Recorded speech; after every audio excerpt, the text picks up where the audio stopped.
Hi friends, I'm BearTen, and today we are going to dive into the amazing world of MMORPGs, which, as always, is full of exciting adventures and epic battles. The year 2025 has already managed to please us with several amazing games, and I'm ready to share with you my opinion about the best of them. So get comfortable, grab your favorite snack, and let's get started. Let's start with the game that surely blew up the internet at the beginning of the year. Yes, you guessed it, it's Throne and Liberty, the new MMORPG from NCSoft, which is really much discussed in the gaming community. The graphics in the game are simply fire. Completely seamless world with stunning lighting and detail. Dawns, sunsets, weather changes, everything looks very cool. Although the game can slow down for some people, especially on weak PCs, as for the gameplay, it's a very interesting story. There's no classic class system here, instead, your class depends on your weapon. You can use a two-handed sword, shield, bow, crossbow, staff, and each weapon gives you its own unique skills. The cool thing is that you can combine different weapons and create your own builds. The combat system after the closed beta test has been seriously changed. Now you can use skills on the go, quickly switch between weapons. PvE is not too dynamic, but the developers tried to make it more interesting. The quests are done well, there are interesting dialogues, cutscenes, a lot of lore. The interface is a bit awkward, but in general it is tolerable. The coolest thing is that there is no pay to win in the game yet. In the store there are only basic consumables, and the main loot falls right in the game. Yes, without donation it will be more difficult but not critical. The main disadvantage is very limited PvP, there are castle sieges every 2 weeks, but there is no open world with fights. The clan system has potential, but so far it looks somewhat meager. If we compare Throne and Liberty, we get a mix of Black Desert and Old Lineage, but with its own unique features. Graphics top, combat interesting, content is still a bit small. In short, the game is worth a try. NCSoft has made a step in the right direction, but it is still far from being a perfect MMORPG. Next we have Gran Saga, a game that literally blew up the gaming industry. Imagine that the usual MMORPG development costs from $50 to $100 million, and Gran Saga from the Korean studio MPixel attracted an incredible 360 million. This immediately speaks to the scale of the project. When you enter the game, the first thing that hooks you is the stunning fantasy world, and it's not just a beautiful picture. Outstanding composers and artists worked on creating the atmosphere and created a real masterpiece. The musical accompaniment is a separate delight. It is not random, but a real official piece of music. But the coolest thing is that behind the beautiful wrapper is really cool content. You are waiting for an exciting story, divided into chapters with cinematic scenes and colorful developed characters. And there are 6 characters and you can play as all of them at once. Want a swordsman with flames? You're welcome. A mage who controls water? Easy. There is a guardian who shakes the earth, a sorceress with fire, an assassin in the shadows, and a sniper. The gameplay is just fire. You play as 3 characters at the same time, each with his own fighting style and unique skills. A lot of opportunities for customization, equipment, weapons, abilities, everything can be pumped and experimented. There is content for both single players and for fans of team play. Quests, puzzles, arenas, bosses, raids, you will never be bored. And if you want to warm up, welcome to PvP battles. Yes, the game has a gacha system, but you shouldn't panic. New weapons and artifacts can be obtained simply by active play. The more you play, the more the game encourages you. And the most awesome thing is that the game is cross-platform. You can play on PC and on your phone, no restrictions. By the way, the game was created by real legends, such as Shiji Amano, famous for his work for Final Fantasy. His style can be seen in the logo and sprites, which makes old-school gamers really nostalgic. The plot is simple but intriguing. A group of young knights rescues a girl with amnesia and a mysterious artifact. Exciting twists and turns and uncovering mysteries lie ahead. The game is initially sharpened for mobile devices, but this does not make it less cool.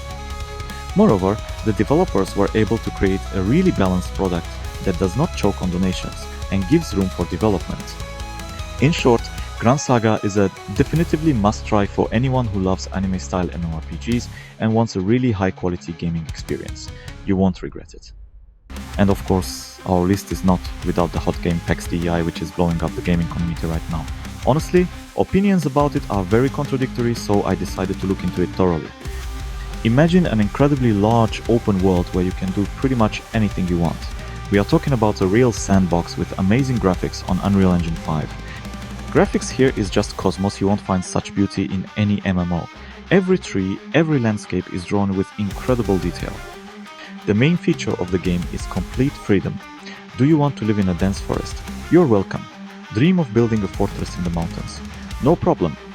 The construction system is simply awesome. You can create any structure from simple huts to the most complex castles.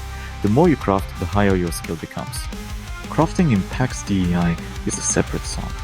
You have as many as 16 professions that you can pump up, from blacksmithing to creating weapons and magical artifacts. But be warned, it will be difficult to do it alone. The game is literally sharpened for cooperative and teamwork. I was especially taken by the system, where players can create their own parishes, build churches, and even rise up the church hierarchy to bishops. It adds such an immersive role-playing experience that it's breathtaking. That said, there are some significant downsides. The combat system is crude, with crooked animations and non-obvious mechanics. Enemies are monotonous, and PvP still looks like a raw concept.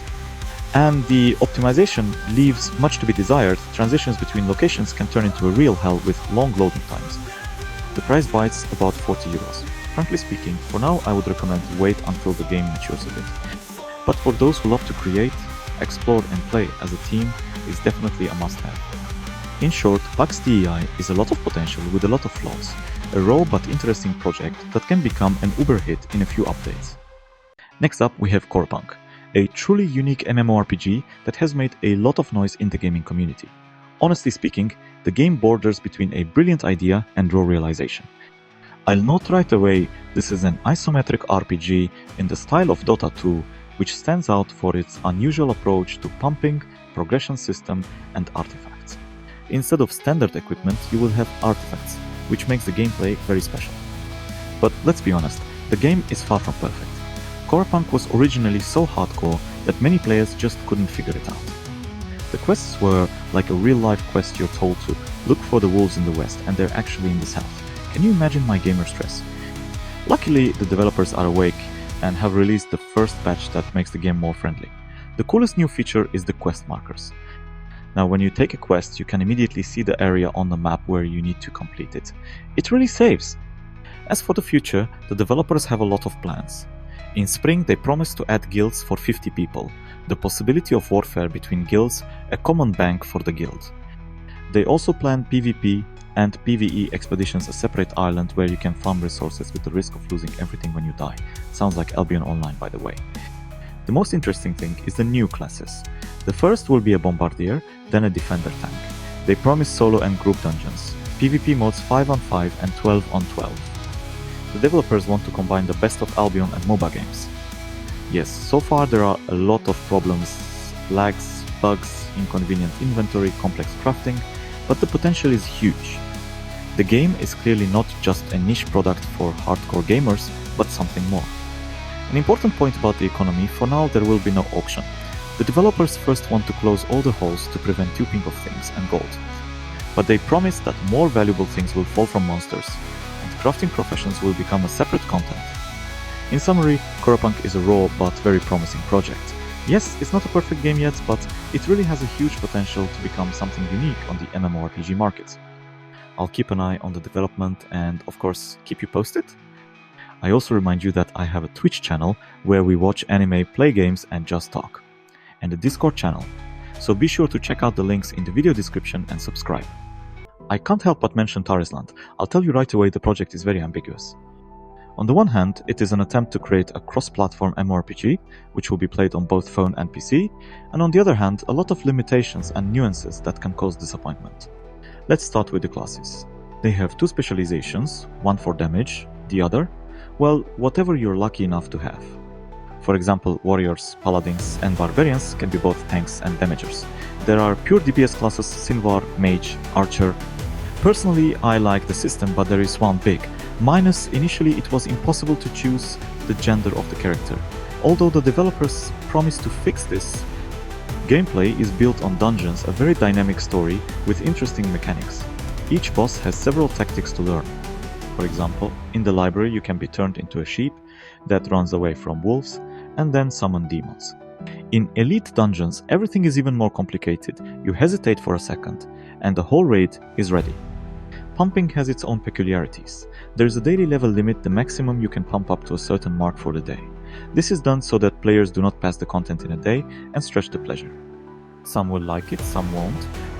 A separate conversation, PvP, honestly, it's just a one-shot show right now. Everyone does more damage than they have health. The PvP ranking system makes some classes practically immortal under a hit. Donate? Yes, it's there, but so far it looks adequate. After the scandal in the beta test, the developers removed the most aggressive pay-to-win mechanics. Premium costs only $5, which can be purchased with in-game currency. Tarisland's main draw is that it's a mobile MMORPG with board game ambitions. It's ideal for those who want to play an hour or two a day. If you plan to farm for 24 hours, alas, it's not about this game. In summary, Tarisland is like a MMORPG constructor. There are pros and cons. Some will like it, some won't. But it's definitely worth a try, especially if you need a mobile game with elements of classic MMOs. And finally, Runes of Mystery completes our list. There are two races available in the game, humans and elves. However, the combinations of classes are strict. Elves can't be knights and priests, and humans can't be guardians and druids. But don't get upset, you can change your race or gender for diamonds right on the game's website. Every newcomer gets a starting gift, several useful potions, a temporary mount, and even an extra pocket for your backpack. Every day you can get bonuses, experience, talent and loot buffs, and level 50 characters also get additional cool stuff like stones and transfer runes. The developers have taken care of security. They have a cool anti-cheat system based on artificial intelligence, which blocks vulnerabilities and bugs. The servers are reliably protected, and the ping is just fire. Moreover, they even created a mobile app where you can watch news, information about characters, and chat with friends. There are a lot of interesting mechanics in the game. For example, now in the open world, under the PvP buff, you can collect resources faster and get more talent. There are new bosses of level 50, which can be defeated only by a large group. There is a legendary collection of awakening such cool items that are very difficult to get. The developers have grandiose plans. They want to go on Steam and Epic Games, periodically share developments in Discord, even show the makings of a re-release of the game on a new engine. In short, Runes of Mystery is not just a game, but a whole world with tons of possibilities that are constantly expanding. And now friends, let's summarize the results. The beginning of the year has already surprised us with a lot of awesome MMORPGs, and each of them offers something unique. Whether you're looking for a new world to explore, or you want to pump your character to the limit, you have plenty of options. Don't forget to leave a comment below the video. I'll be interested to know which games you enjoyed the most and why. If you like this review, please like, subscribe to the channel and click on the bell so you don't miss new videos. And BearTen was with you. Let's meet in the next adventures. Thanks for watching. Bye.